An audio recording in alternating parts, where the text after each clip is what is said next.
Hey there, everybody. How's it going? So, real quick before we get started, I just wanted to say that I got done kind of walking slash running around the track outside, and I haven't taken a shower or done anything yet. So that's when my wrinkles and the greasy hair, curly hair is on full display, like more so than usual. So, with that being said, I just wanted to make a video and I wanted to talk about something that is super near and super dear to me, and that is the golden arches themselves, McDonald's.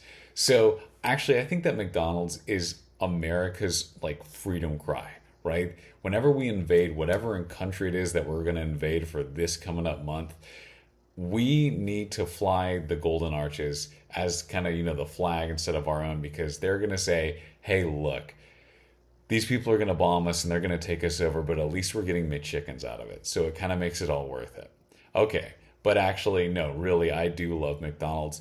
And I not only think that you should eat at it, but I think that you should eat at the McDonald's when you go abroad. Here's why. McDonald's is the standard by which you can measure every other country and specifically their cuisine, right? So a few months ago, I actually went to the Philippines and I was getting kind of hungry. I was about to go back on my flight. And I said, oh man, where's a good place to eat? And I saw it. I saw the McDonald's. It was great. It looked like a palace. So I went in and I got a McChicken. And being from America, McChickens are, a piece of chicken, the two buns, and then, some mayo and some lettuce as well. And it's pretty standard. It's pretty good. And so I ordered a McChicken in the Philippines and it came as an actual chicken leg, right? And it came in like these different parts and you kind of had to assemble it yourself. And it's really not what I expected. And it wasn't bad, but the seasoning was very different and it was really good. And I really, really liked it. And another example would be when I came to Korea. Came here, I said, you know what, screw the vegetarian thing. I've been vegetarian for a few years. Let's knock it off. And I ordered a McChicken and I ate it. And the first thing that really stood out to me was how much higher quality the meat was, how much higher quality the buns were, how much higher quality, the mayo was. And it's just such a stark difference between that and the United States, right?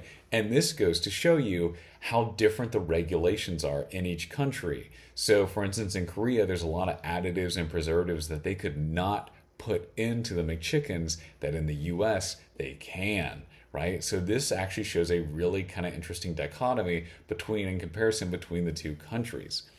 Another example too would even be like in different regions, right? So if you're from, if you're from California, they might be having a different kind of burger or make it a slightly different way than if you're in, another really bad state like New York.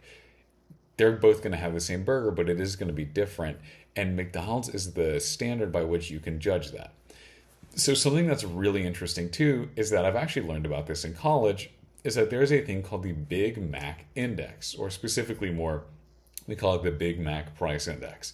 And it was started in 1986 by some economists that thought it was kind of interesting, it would be an interesting idea to compare the price of a Big Mac in one country versus the price of a Big Mac in another country.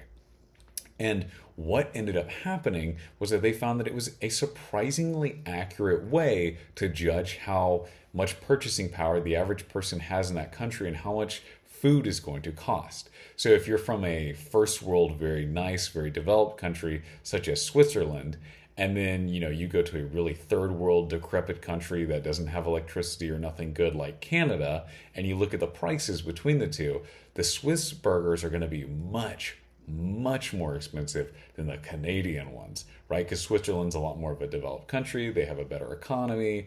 They have, it's just overall, it's heaven on earth versus Canada, which has snow. So that's an interesting thing too, is to see, hey, look, if a Big Mac costs roughly this much in this country, this is how much roughly burgers and eating out and really just the price of food is going to be in this country versus another one. So again, I'm kind of rehashing the same point, but it's a really good way to measure the standard between the other countries. So all this goes to say, just to sum it up, when in doubt, if you got to try a place to eat, do McDonald's. Go with the Golden Arches. Because not only do you know it's going to be amazing, not only do you know that it's going to make me happy, which is the most important thing, but also it's going to give you a basis to fully compare the meals between the other countries. Thank you so much for watching my video. Go out and get yourself a McChicken and have a nice day.